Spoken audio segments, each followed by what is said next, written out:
Et bonjour à tous, bienvenue sur Patin et Potin, le podcast dédié au patinage artistique. Entre les news et les gossips, rien ne nous échappe. That was unbelievable. I'm not chasing numbers.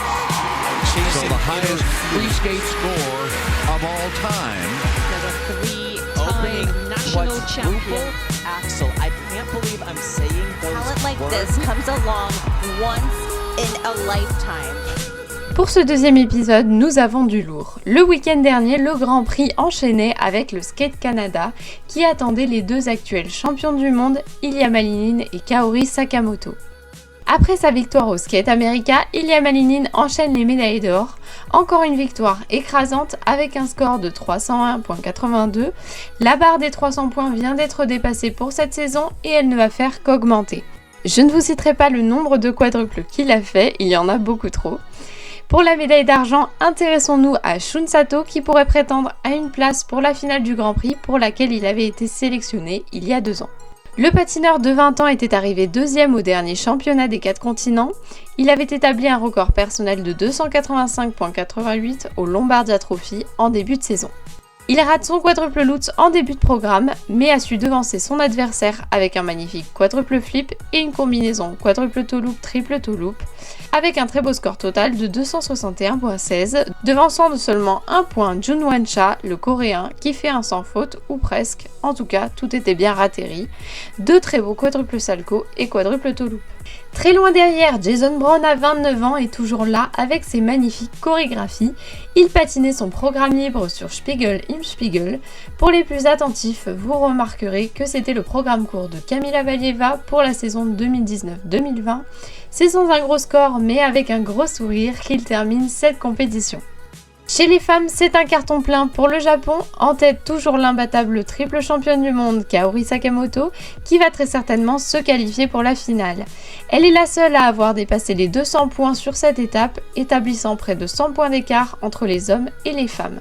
Rino Matsuike, qui avait terminé 3ème l'année dernière, prend cette année la médaille d'argent avec 192.16, dépassant elle aussi de seulement 1 point sa compatriote Anna Yoshida, qui avait terminé 3ème l'année dernière à la finale du Grand Prix. Légère déception pour Ekaterina Kurakova qui chute sur son programme court, elle termine son programme libre sous une grande salve d'applaudissements avec son programme sur 4 et sa robe qui se métamorphose, elle a enflammé le public. C'est sans chute mais avec quelques GOE négatifs qu'elle termine avec un score de 162.07. Alyssa Liu qui fait son grand retour en compétition termine 6ème avec 187.69. Elle se démarque avec sa combinaison triple-triple posée en deuxième partie du programme.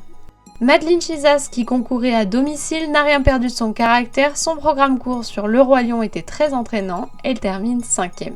Et à la 4ème place, c'est Kimi Réponde pour la Suisse qui frôle le podium de 0,30 points.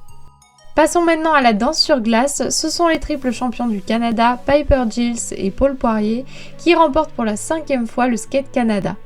Ils sont actuellement en bonne voie pour une qualification à la finale avec un score de 214.84 devançant leurs compatriotes de près de 15 points. Et pour nos champions nationaux, Evgenia Lopareva et Geoffrey Bressot, qui s'entraînent actuellement à Montréal, ils ont remporté la médaille de bronze, on leur espère une qualification mais ça va être très serré. Ils seront présents à Angers ce week-end pour le Grand Prix de France. Et pour finir, le patinage en couple lui aussi accueillait les champions du monde, Deana Stellato-Dudek et Maxime Deschamps. Très loin de leur record personnel de 221.56, ils patinent leur programme court sur Crazy in Love de Beyoncé. Ce n'était pas sans chute, mais ils ramènent tout de même la médaille d'or pour le Canada. Ekaterina Gainich et Dimitri Shigirev, d'origine russe concourant pour l'Ouzbékistan, terminent 2ème avec un score de 189.65. À la 3ème place, ce sont Anastasia Golubeva et Hector Moore, les deux Australiens qui ont su se faire une place sur le podium avec 186.14. Le Grand Prix de Russie a enfin débuté et c'est Anna Frolova qui prend la tête de la catégorie féminine senior. Son programme libre était lui aussi sur 4, elle termine avec 226.33. La première étape était à Moscou, mais elle ne concernait que les juniors. Cette deuxième étape se déroulait à Magnitogorsk. Ksenia Guchina a pris la deuxième place avec 203.78, tandis que Ksenia Sinitsina a pris la troisième place avec 200.92. Aucun Ultra Sea Element n'a été exécuté. Chez les hommes, Marc Kondratiuk a exécuté un quadruple lutz en solo, suivi d'un quadruple flip, un quadruple toe loop, un quadruple salchow et a conclu avec une combinaison quadruple salchow double toe loop. Il termine premier avec 289.74. Roman Savocin finit deuxième avec 275.55. Evgeny Semenenko a intégré 2 quadruples sauts, un flip et un boucle piqué. Il a ensuite tenté un quadruple salchow en combinaison avec un triple boucle piqué, mais a fini seulement avec un double salchow. Le tout avec un score total de 274.97, il prend le bronze. Pour les news générales, Adam Siawimfa a déclaré dans une interview qu'il visait un 3e titre européen cette année.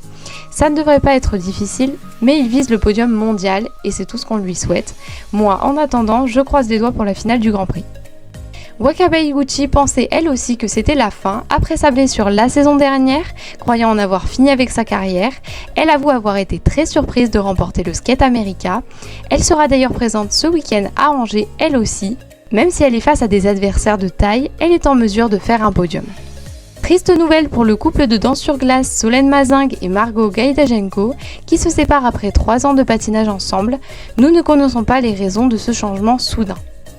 Evgenia Medvedeva s'est récemment exprimée sur les nouvelles règles du patinage. Je cite « Ils ont récemment autorisé le salto arrière, ce qui me fait très plaisir. Oui, il y a un risque pour les athlètes, mais je pense que des éléments comme le quadruple axel sont plus risqués qu'un salto arrière. » Et oui, comme on le sait, Evgenia Medvedeva a toujours aimé le risque. Et ce petit salto arrière, dites-moi ce que vous en pensez en commentaire. Moi, je trouve que c'est un très bon ajout au patinage, même si ça le rend un peu moins légendaire maintenant qu'il a été légalisé. Si vous souhaitez suivre le Grand Prix de France ce week-end, les lives sont diffusés sur la chaîne YouTube officielle de l'ISU et également sur France.tv. Ce samedi seront diffusés sur France 3 les meilleurs moments du Grand Prix. Nous avons un très beau panel d'athlètes pour représenter la France ce week-end. Chez les hommes, évidemment, Adam Siawimfa, Luc Economides et François Pitot. Pour les femmes, Léa Serna, Clémence Mayindou et Laurine Schild, notre championne nationale. En paire, le couple Kovalev et Aurélie Fola et Théo Bell qui font leurs premières étapes en Grand Prix senior. Et pour finir, en danse sur glace, le duo Lopareva et Brissot, Lagouge, Safa et du paillage Nabé. Alors sortez les drapeaux et allez encourager nos athlètes. Si vous avez aimé, n'oubliez pas de liker pour soutenir la chaîne et surtout abonnez-vous pour ne rater aucun épisode. Je continue régulièrement de publier sur mes réseaux qui s'affichent juste en bas. Sur ce, moi je vous retrouve la semaine prochaine pour un nouvel épisode.